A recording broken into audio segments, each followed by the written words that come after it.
En este espacio no vamos a hablar sobre farándula, dejemos eso para otros espacios, para otros medios y para otros periodistas. Yo no me voy a meter a hablar sobre la esposa de Novoa ni sobre la vida privada de la señora Luisa González, además que eso, digamos, lo han llevado a unos niveles terribles en este país, pero dejemos eso para otros espacios. Nosotros vamos a hablar acá de los candidatos estrictamente y de sus propuestas, de sus planes de gobierno, de sus equipos de trabajo, de lo bueno y de lo malo.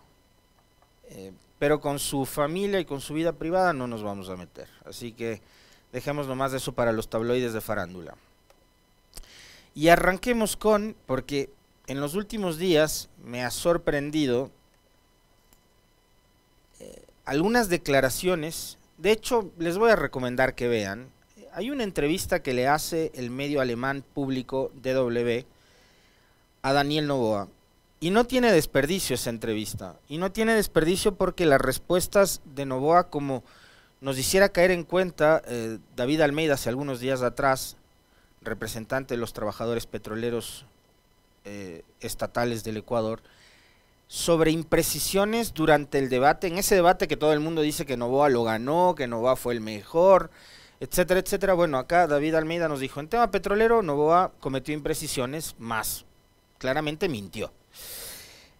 Y ayer, digo, esta entrevista que les recomiendo que la vean, que no tiene desperdicio, porque también en las respuestas de Noboa se pueden identificar fácilmente, sin que usted sea un conocedor de la política ni nada por el estilo, pero se puede ir dando cuenta de cada una de las imprecisiones que comete el candidato y por supuesto también lo bien preparado que estaba el periodista. Por eso les digo que no tiene desperdicio, porque muchas veces los políticos ecuatorianos, sobre todo cuando pactan entrevistas con medios internacionales, se pasean en la entrevista, ¿no? Como cuando Lenny Moreno trajo dos medios internacionales acá para que le dejen hablar de el puente a la nada y de cómo el puente a la nada dizque facilitaba el tráfico de drogas. Después de ese puente a la nada se convirtió en el tercer eje binacional Ecuador-Colombia y hasta fue a inaugurarlo Lenny Moreno, ¿no? Creyendo que los ecuatorianos somos unos idiotas, porque eso es lo que creen, eso es lo que han creído durante estos últimos años. Así que de esta entrevista sacamos algunos cortes y que después los vamos a poner en una balanza con respecto de lo que antes, en su momento, como una ciudadana, no sé si lo dijo esto como candidata, pero creo que es de antes, de cuando ya estuvo incluida en el binomio y en la papeleta, la señora Verónica Abad, compañera de fórmula del señor Noboa. Algunos cortes muy interesantes que los quiero ir revisando con ustedes uno por uno, así que puedes soltarle el primero, Esteban. Bueno, tengo 2 años de experiencia en la administración pública. Fui asambleísta y fui el asambleísta mejor calificado de los 137 asambleístas. Logré meter 11 proyectos de ley con más de 100 votos de los 137. Entonces, tengo una buena experiencia, una buena calificación y una buena preparación académica también para la administración pública, que eso es clave. Pero estamos de acuerdo que ser asambleísta y estar en el Congreso no es lo mismo que dirigir un país. Hace falta mucho más recursos y esfuerzos para dirigir un país, sobre todo al Ecuador, que enfrenta tantas crisis en estos momentos. 100%, tiene que ser una preparación complementaria. Yo también he sido empresario por más de 17 años y Luisa González también fue asambleísta. Entonces, los dos hemos sido asambleístas. Yo tengo 17 años de experiencia también en la parte empresarial y asimismo he generado empleo y progreso durante toda mi vida casi. Pero por otro lado, hay mucha gente que precisamente lo ve a usted como un empresario, que lo viene a decir, un hombre de negocios exitoso, una persona de la alta clase ecuatoriana. Para muchos usted representa entonces la continuidad del actual presidente Guillermo Lasso. No, lo opuesto, en verdad lo opuesto. Y mucha gente, especialmente el correísmo, quiere encasillarme en una derecha, cuando nuestro proyecto político es un proyecto de centro-izquierda. Un candidato que fue Bien, comprometido en la asamblea. Además, él mismo decía, los únicos dos voy a asambleístas que van a compartirle otro corte más al Esteban, porque estas dos entrevistas que ha concedido Novoa en las últimas horas son realmente maravillosas. Hay que verlas. Perdón la interrupción. Te pasé otro videíto más. Hasta que lo descargues, me cuentas cuando ya lo tengas porque lo podemos empatar con este primero. Esta es otra entrevista. La que ustedes acaban de ver es la que le da al medio alemán DW. La otra me parece que es a AFP, una agencia de prensa internacional. Yo no he sabido, ¿lo tienes? Suéltalo de una vez. Un candidato que fue compañero mío en la asamblea. Además, él mismo decía, los únicos 2 asambleístas que trabajan aquí somos tuyos. Él tenía su forma especial de ser y le disparan con custodia policial. Entonces es duro. Sí, no sé si se dio cuenta, pero teníamos policía y teníamos militares. Y bueno, si a uno lo mataron solo con la policía. Ya, en esta, empecemos por ahí, ¿no? En esta cuenta una anécdota de una conversación que había mantenido con Villavicencio, en donde el candidato presidencial que fue asesinado el 9 de agosto le habría dicho, los dos somos los asambleístas que más trabajamos. Ya vamos a revisar. ¿Quién se está riendo? Por esa falta de respeto. Ya vamos a revisar para que ahí sí se rían de verdad. Que Villavicencio y Noboa eran dizque los 2 asambleístas que más trabajaban. Con respecto a la primera, yo no sabía, pero les pregunto al Esteban, al Javier y al Carlos Minango. Levante la mano el que ha visto la evaluación a los mejores asambleístas. ¿Hay la calificación al asambleísta mejor evaluado? ¿Quién fue el asambleísta mejor evaluado? No hay, ¿no? No hay ninguna calificación ni nada por el estilo. Ahora, lo que sí podemos ver es el récord de cada asambleísta durante el periodo anterior. Y para eso creo que es necesario que empecemos por recordar un tema fundamental. El 15 de octubre vamos a elegir nuevo gobierno y los 2 candidatos que llegan al balotaje, y esto creo que lo dijimos nosotros un día después de la elección, el 21 de agosto lo dijimos, que además termina siendo como una bofetada para el gobierno de Lasso y para el propio presidente, ¿no? Para el propio presidente. Llegan 2 ex asambleístas. En mayo, Lasso decreta la muerte cruzada, manda a su casa a los 137 legisladores, y entre esos 137 legisladores que se van a su casa estaban Daniel Noboa y Luisa González. González de la Revolución Ciudadana, Noboa del movimiento ADN. Y de esta que era, dizque, la peor asamblea de la historia, los asambleístas que obstruían, que bloqueaban, que eran conspiradores, que querían derrocar al gobierno, que lo único que han hecho durante 2 años es boicotearle al gobierno tan bien intencionado, tan patriota de Guillermo Lasso. Bueno, de esa, la peor asamblea de la historia, le salen a Guillermo Lasso los 2 finalistas para la elección del 15 de octubre. Primera cosa. Segunda, los asambleístas tienen 2 funciones indispensables y fundamentales que les entrega y les otorga la Constitución y la ley.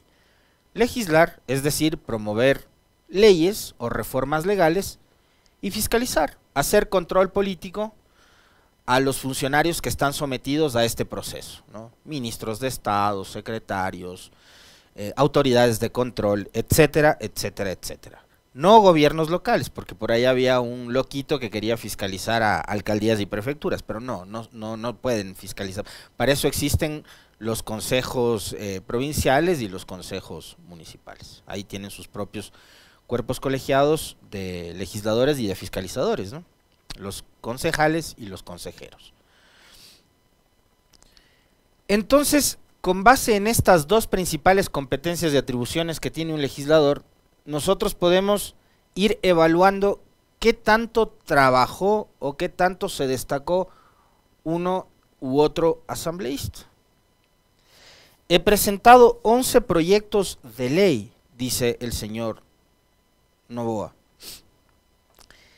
En el ranking de los asambleístas con más proyectos presentados, no aparece el señor Noboa. Ojo, este ranking no lo hizo la Radio Pichincha, ni Alexis Moncayo, ni lo hizo el Grupo de Puebla, ni lo hizo la Revolución Ciudadana. Lo hizo el Observatorio Legislativo de la Fundación Ciudadanía y Desarrollo, que más alejada del correísmo no puede estar.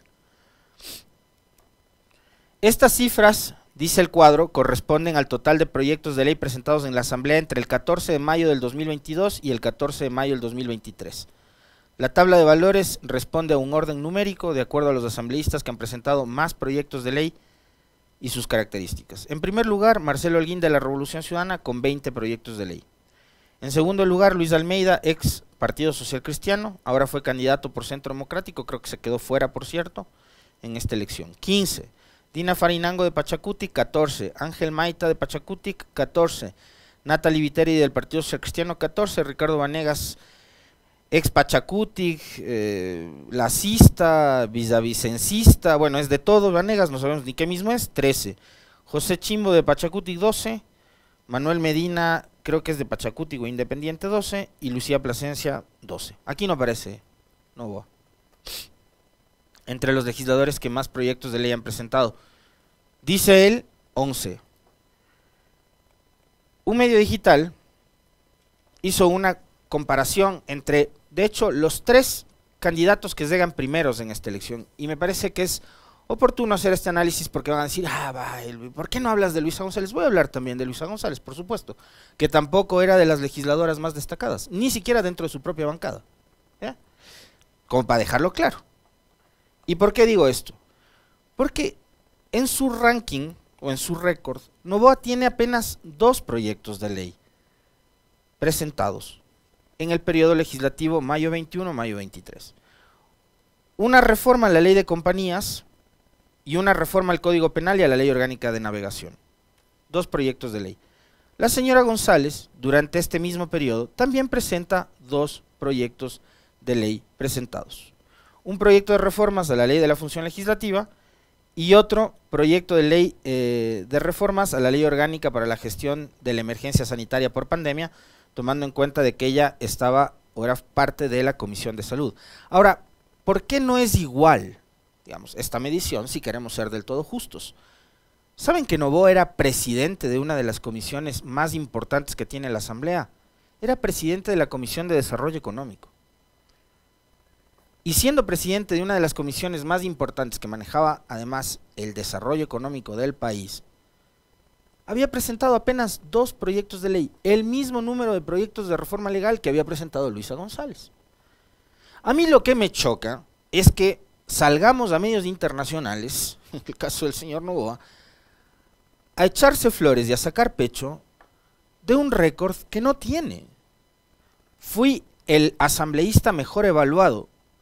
Cuéntenos, señor Novoa, ¿según quién? Hizo una encuesta en su familia. Le preguntó a Alvarito, no sé, pero yo no he visto ni la señora González, ni usted, señor Novoa, ni el señor Saquicela, que de paso no entró, ni Marcelo Holguín, ni nadie. Yo no he visto el ranking de los asambleístas mejor evaluados, no he visto. Lo que he visto es esa tabla que vieron ustedes hace un momento de los asambleístas con más números de proyectos de ley presentados en el último periodo. No he visto más. Ahora, hablemos, bueno, y Villavicencio tiene apenas un proyecto de ley, que dice que Villavicencio le había comentado en esa conversación de que los 2 eran disque los 2 asambleístas que más trabajaban. Villavicencio en 2 años había presentado apenas un proyecto de reforma legal a la ley de comunicación y que fue incorporado al proyecto original que presentó el gobierno a inicios de periodo. Recordarán ustedes que el gobierno de Lasso no mandó ni reformas laborales, ni reformas de educación superior, nada, no, ni en salud, ni seguridad social, nada. No. La primera propuesta de reforma legal que envió el gobierno a la Asamblea para, como lo ha hecho hasta ahora, de entrada y de salida, quedarse con el favor del periodismo de este país, que siempre está esperando que le caigan migajas, el primer proyecto de ley que envió Lasso a la Asamblea fue la reforma a la ley de comunicación. Y a ese proyecto original del gobierno se sumó la iniciativa del señor Villavicencio, que presentó en 2 años un proyecto de ley. Vamos con el tema de la fiscalización. Y del resto, el trabajo de los legisladores no está en el pleno de la Asamblea. El pleno se va a debatir y a votar. El trabajo está en las comisiones. Repito, Novoa era presidente de una de las comisiones más importantes y aún así presentó únicamente 2 proyectos de ley. Vamos al tema del pleno. La señora González registra 28 intervenciones en el Pleno y estuvo presente en 589 de 661 votaciones. Es decir, estuvo presente en el 89% de ocasiones que se le había pedido que esté. Registra la señora González 96 pedidos de información. En mi cabeza están los más recurrentes, los que tienen que ver con, por ejemplo, el tema de las farmacéuticas, el tema del Ministerio de Salud y la dotación de medicinas para las farmacias de los hospitales públicos. Eso sí lo tengo en la mente, de los pedidos de información de Luisa González, que fue persistente en denunciar un supuesto negociado que había en torno a la dotación de medicinas para las farmacias de los hospitales públicos. ¿Qué registra el señor Noboa en materia de fiscalización y presencia en el Pleno? Apenas 11 intervenciones en el Pleno.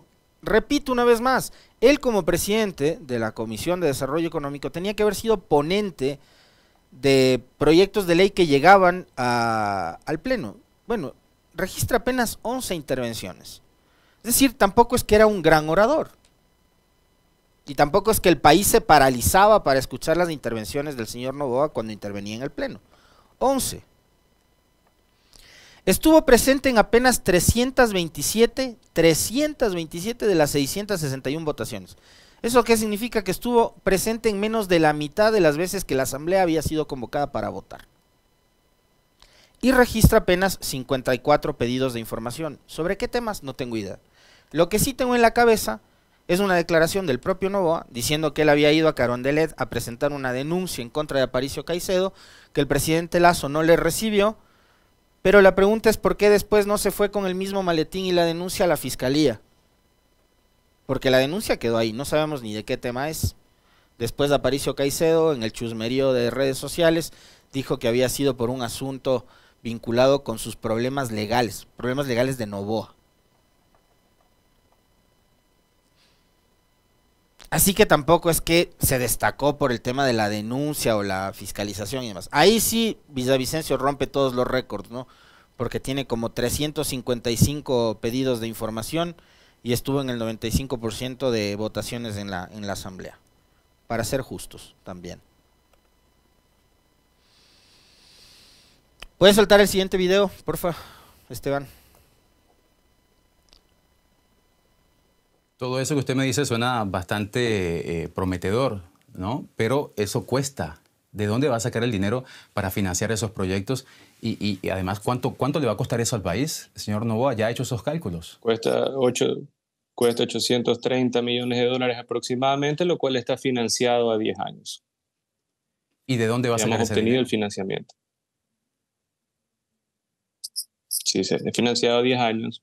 Prácticamente a casi cero interés, son 83 millones de dólares al año, lo cual el Estado debería de invertir dentro de su caja fiscal, que sí tiene el dinero y también tiene reservas internacionales y también va a tener incremento de recaudación tributaria por inversión.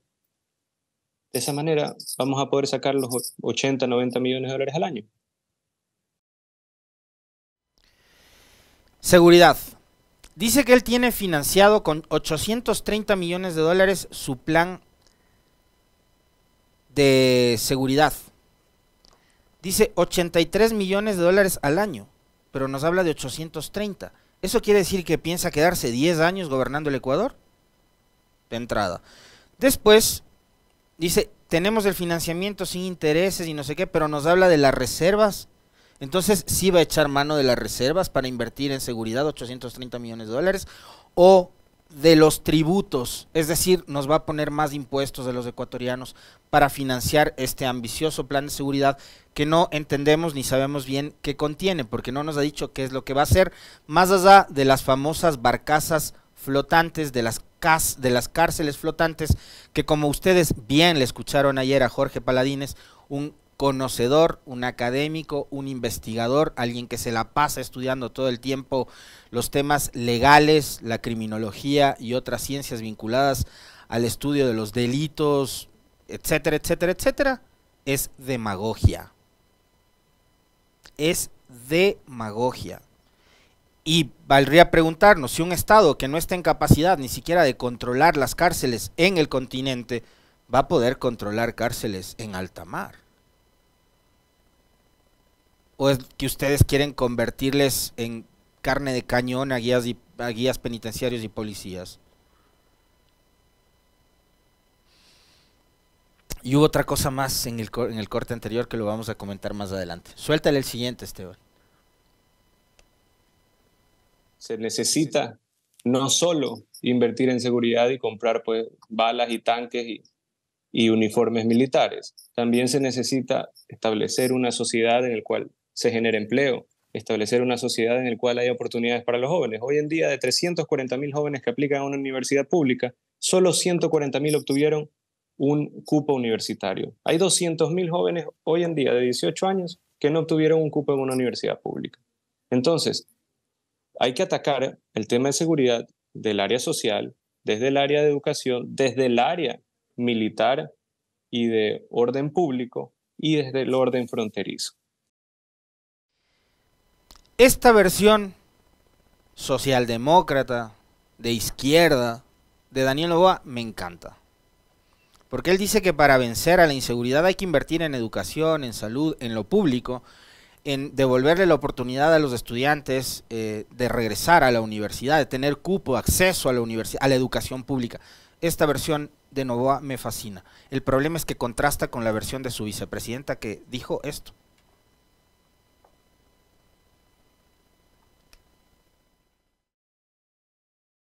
El gobierno debe limitarse a impartir la seguridad, justicia y obras de infraestructura pública.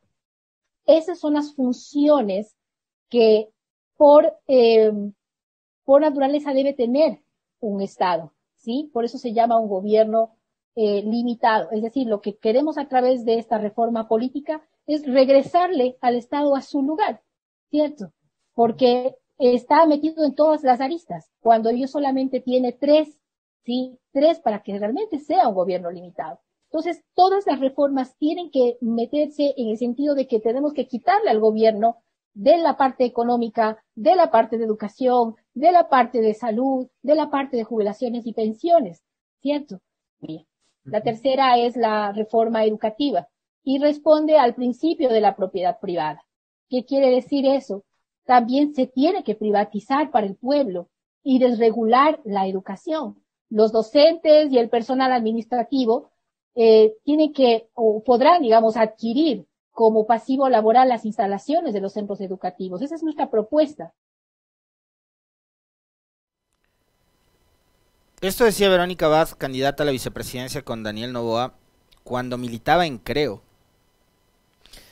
Para la señora hay que cambiar la estructura del Estado y hay que reducir a la función ejecutiva al control de tres áreas específicas: la seguridad, obras de infraestructura y, lo que más me sorprende, dijo, la justicia tiene que estar controlada y manejada por el gobierno, cuando yo pensaba que la justicia, desde la época de los romanos, era una función totalmente independiente al poder ejecutivo y al legislativo. Yo pensaba que la justicia tenía que ser manejada independientemente y no ser controlada por parte del gobierno. Acá está clarísimo que la señora cree que el gobierno nacional, el gobierno central, el ejecutivo, tiene que tomar control de la justicia. Bien, y que se encargue de la seguridad, la justicia y las obras de infraestructura. ¿Qué pasa con las áreas tan importantes en donde para el izquierdista Daniel Noboa el Estado tiene que invertir? Salud, educación, seguridad social, etcétera. Escucharon ustedes muy bien. Este video no está editado, no está trucado, no es de inteligencia artificial, etcétera, etcétera, etcétera. Es la señora que está en la papeleta como candidata vicepresidencial, que es la compañera de fórmula de Daniel Noboa, y que yo estoy seguro que de la noche a la mañana, o desde hace algunos meses a hoy, no habrá cambiado de opinión con respecto de su forma de pensar, de lo que debería ser la cosa pública, el gobierno y el manejo de temas tan importantes como la salud, la educación, la seguridad social, la vivienda, el área social.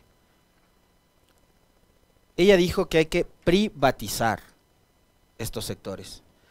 Es decir, el Carlitos Minango, que lleva su guagua al Pedrito Eloy a estudiar en una escuela fiscal, con un gobierno de la señora Abad, va a tener que pagar no solo los útiles, los uniformes, va a tener que pagar la pensión de la escuela.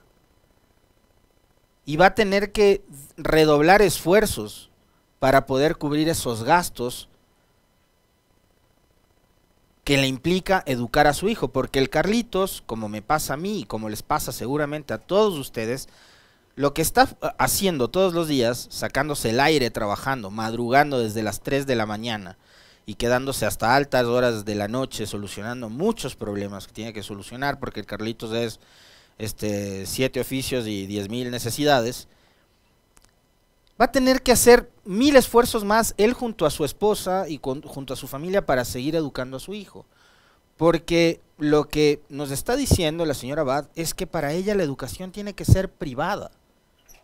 Y esto ya nos lo han dicho varios sectores de los más radicales de la extrema derecha de este país, que ya gobernaron junto a Lasso y que no han podido implementar esas políticas y esas medidas totalmente de shock.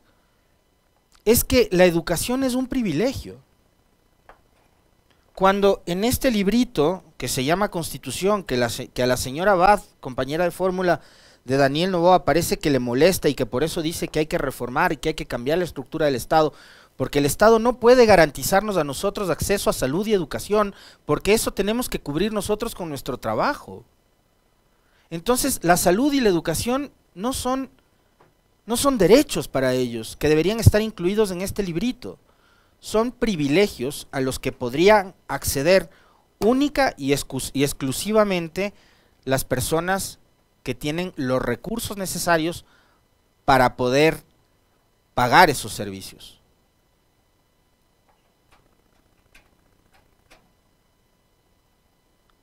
Entonces yo acá, por eso les decía, prefiero hablar de estos temas y no hablar de la ropa que usa la esposa de un candidato o de la portada de una revista de farándula donde está apareciendo la esposa de un candidato, porque además esa película ya la vivimos en 2021, ¿se acuerdan? Cuando nos hablaban maravillas de lo elegante que era la señora María de Lourdes Alcíbar y de lo encantador que iba a ser para el país tener una primera dama que venía de la aristocracia ecuatoriana y guayaquileña. Ya, ese cuento ya lo vivimos. Y sobre eso no vamos a hablar sobre estas cosas.